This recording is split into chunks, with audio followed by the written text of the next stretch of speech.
We're here in Paris in the new model Citroën here. Okay. The reclining mode. Let's go. Ready to do some more guerrilla filmmaking.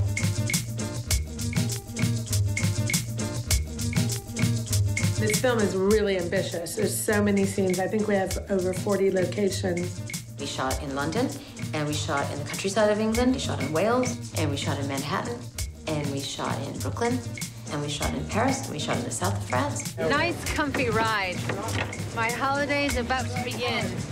Woohoo!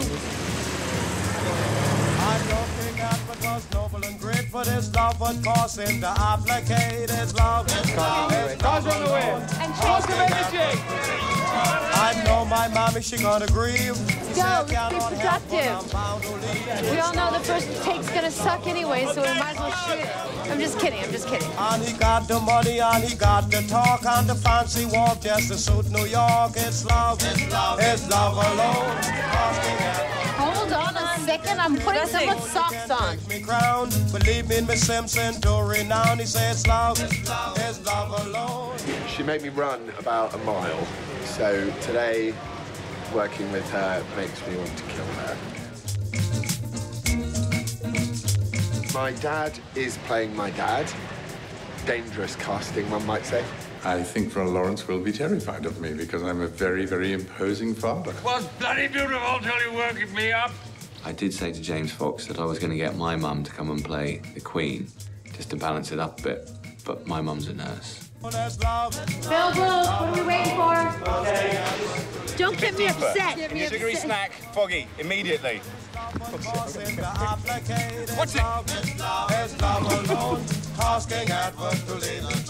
So today we're shooting the scene where everyone's watching an old movie and they spice up the cocktails and everyone gets to have a little fun.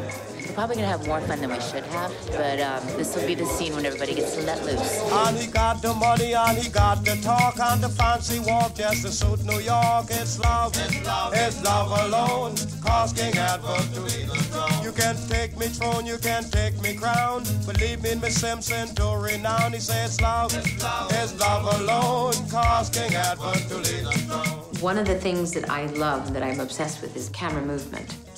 Because my training is originally as a dancer, when I thought about choreographing the Steadicam, you have to rehearse it. It's an animal. It's a creature that lives on the set. You need to see him shoving her. She doesn't want to go. I want to see her knees.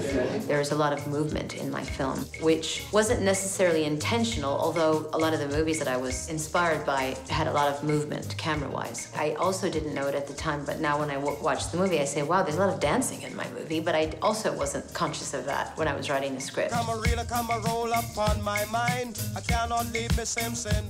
So there's actual people dancing, and then in some respects, there's a sort of lyricism and a lot of movement to the camera.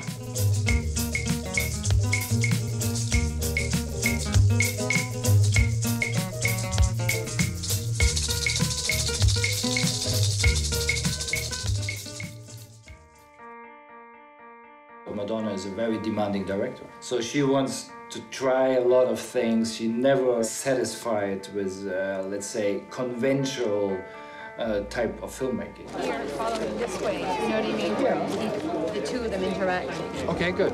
Or here and here. I think it's better. Yeah. Then they have a real connection let's to it. do that. I decided to use 16mm as a sort of punctuation to kind of, whenever I wanted to go in close for something intimate.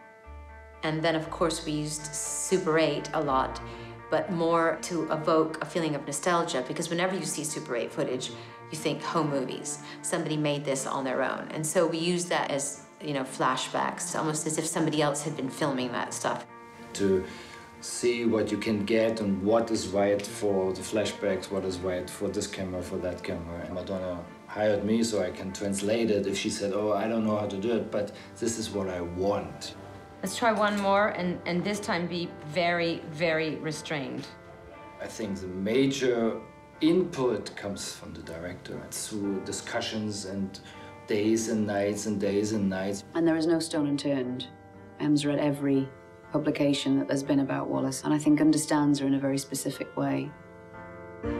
I wanted to give the actors as much information as I could, give them as much guidance and input as I could, and have as much rehearsal as we could. As soon as I came on board, Emma inundated me with all this wealth of information, you know, and just said, here's Wally, she's in here. You get emails from her at 2 in the morning, and then you get another one at 6 in the morning. I don't know how she's doing it, because she's not sleeping. I really like working with Madonna. Is it Madonna? Madge, who knows? What do I call her? She's lovely. She's really good. She gets some very good direct actor's notes. She would come over and whisper things, you know, little private notes based in emotion, and she had notes that were technical. And that's really a brilliant combination. I just knew from the first moment that I met her that she needed to tell a story. If you're going to work with somebody, the best reason to do it is because they need to tell it, and that becomes infectious, and then you need to tell it. And then it becomes an incredibly important thing. She's so down to earth and she's so focused on the job in hand. And, you know, who better to analyse the joys and the pitfalls of celebrity and living in the public eye than Madonna, for God's sakes. She has an insight that very few people on this planet do.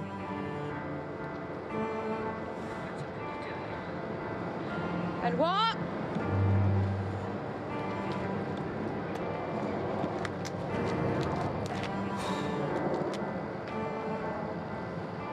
Cut.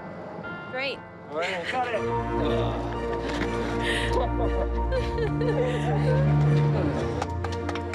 I had the most amazing Steadicam operator. I'm not your Steadicam. I had the most talented cinematographer, the greatest costume designer, hair and makeup, production designer. I had an amazing crew. And when you surround yourself with great people, you're gonna rise up if you just pay attention. If people walk out of the theater and go, wow, I didn't know that about the Duke and the Duchess, or I didn't know that about Wallace Simpson, or I didn't think that way, or, you know, I was in a relationship like that I couldn't get out of, or, you know, whatever. If people can connect on any one of those levels, I'll be very happy.